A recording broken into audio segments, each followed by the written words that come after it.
আপনারা শুনে দুঃখ পেয়েছেন, গত শনিবার সুইডেনে কুখ্যাত ইহুদি খ্রিস্টানরা সরকারের মদদে প্রকাশ্যে সুইডেনে আল্লাহর কোরআনে আগুন ধরিয়েছে। শুনছেন না? বিশ্ব মিডিয়াতে কথাটি প্রচার হয়েছে, বাংলাদেশের মিডিয়াতে প্রচার হয় না। কারণ বাংলাদেশে যে স্যাটেলাইট মিডিয়াগুলো আছে এই সব চলে ইসরায়েলের পয়সায়। কার পয়সায়? দুই একটা ছাড়া সবই চলে ইসরায়েলের পয়সায়। এই জন্য সেন্সর করা। ওই ইসরায়েলের দাদারা, দিল্লির দাদারা, ব্রিটেনের বাবারা যা নিষেধ করে ওইটা প্রচার কোনোদিনও করবে না। দেখেন না ওয়াজ মাহফিলগুলোতে লাখ লাখ মানুষ হয়, এটার প্রচার করে না। ইসলামপন্থীরা মিছিল করে লক্ষ জনতার স্রোত, এইটা স্যাটেলাইটে দেখায় না, টিভিতে দেখায় না।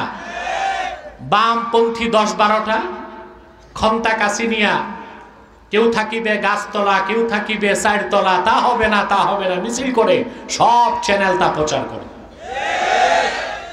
দেখেন না বাংলাদেশে? তারপরে মাহফিলে লাখ লাখ মানুষ, এটা প্রচার করবে না।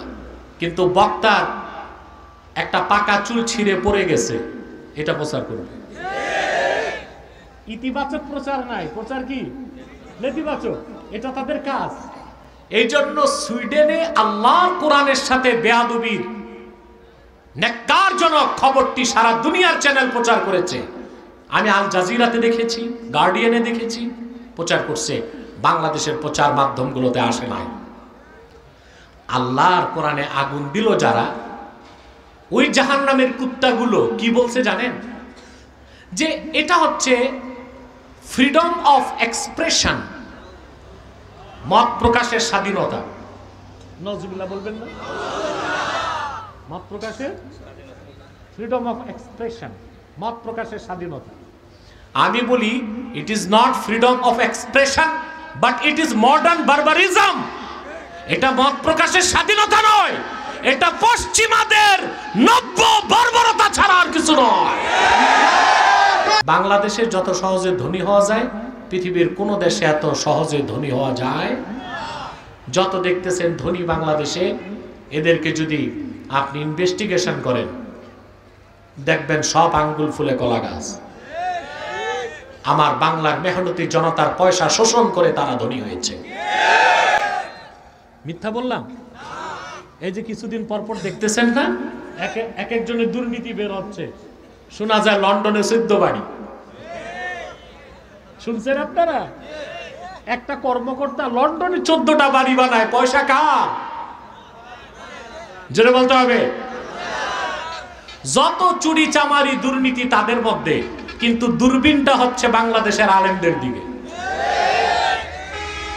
দেখছেন না গত বছর একটা দুর্নীতি দমন কমিশন হয়েছিল না, গণ কমিশন, দেখছিলেন? ওটার কাজ ছিল দেশে কয়জন দুর্নীতিবাজ আলেম আছে, কয়জন দুর্নীতিবাজ পীর আছে।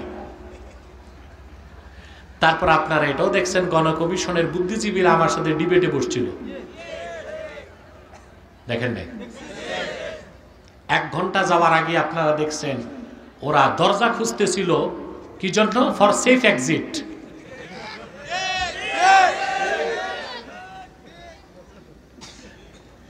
তারপর একটা মামলা দিছে আমারে, এটা এখন ফ্রিজে আছে। কোথায় আছে আমি জানি না, এটা কখনো সচল হয় কিনা, আল্লাহ ভালো জানে। তবে আমি ভয় পাই না, কারণ আমার সাথে বাংলাদেশের প্রচলিত কোনো রাজনীতির সম্পর্ক নাই, এবং কোন দলকে ঠকিয়ে কাউকে জিতানো এই নোংরামি আমার চরিত্রে নাই।